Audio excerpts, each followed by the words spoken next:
Jails and prisons in West Virginia have been a hot topic over the last few months. Recently, the state settled a $4 million lawsuit brought by those incarcerated at Southern Regional Jail. Governor Jim Justice has called for a look into conditions at the jails as well as an internal investigation. But locally at Northern Regional Jail, more worries have been centered around a lack of staffing and whether changes made by the state legislature have actually had any impacts.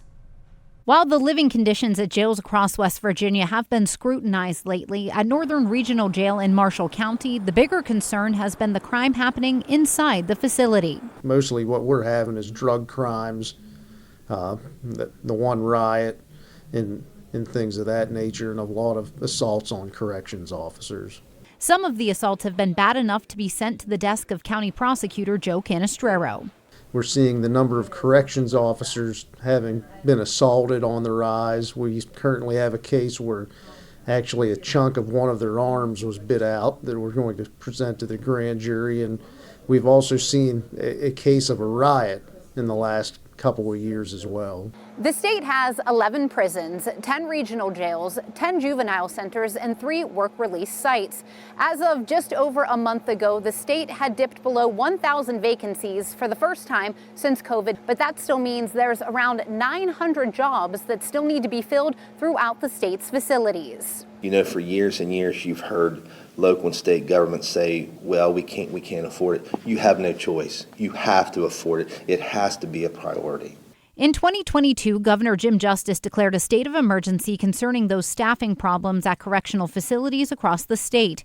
In August, Justice signed bills to increase corrections officers' pay and included incentives and bonuses for non-uniform staff members. It's a step, but I think that's still a huge number of vacancies, given the amount of inmates we have in the state of West Virginia, and that creates a dangerous situation because you don't have enough people protecting the sanctity of the jail.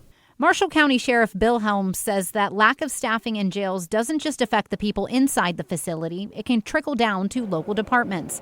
Marshall County deputies deal with checking on home confinements, which can stem from lack of room at the jails to lack of help. Helms says that's time taken away from patrolling other parts of the county and focusing on issues like drugs. When there's not enough COs to watch the people in the jails, you simply have to parole them. You have to let them go. If there's not enough folks on staff to feed them and house them, what choice do you have? And I can't think of any more significant impact on the residents of the county than letting people go who shouldn't be let go.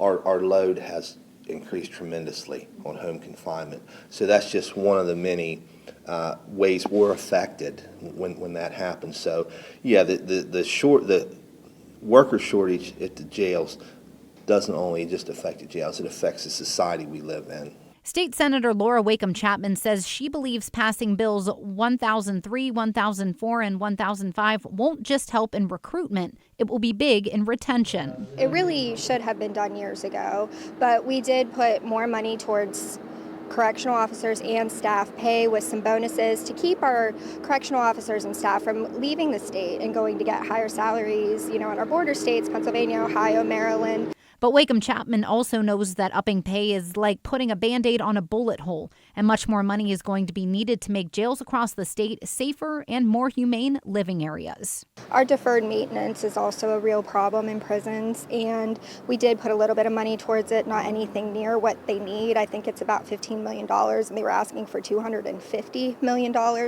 And so I would love to see more money towards that because, again, it's a dangerous situation, and we do need to make sure that everybody is safe. Local officials say they believe these pay increases and incentives are a move in the right direction, but the state has many more of those moves to make in order to bring jails like Northern Regional up to reasonable standards. But I do believe it's the first step. I think it's a good step.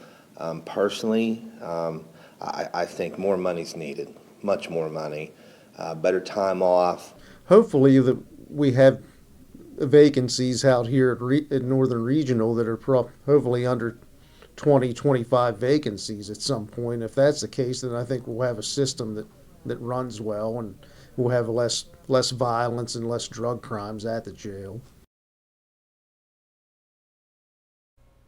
Hi, I'm Jamie Baker. Thanks for watching. Here's another video for you to watch, and please be sure to subscribe to our channel.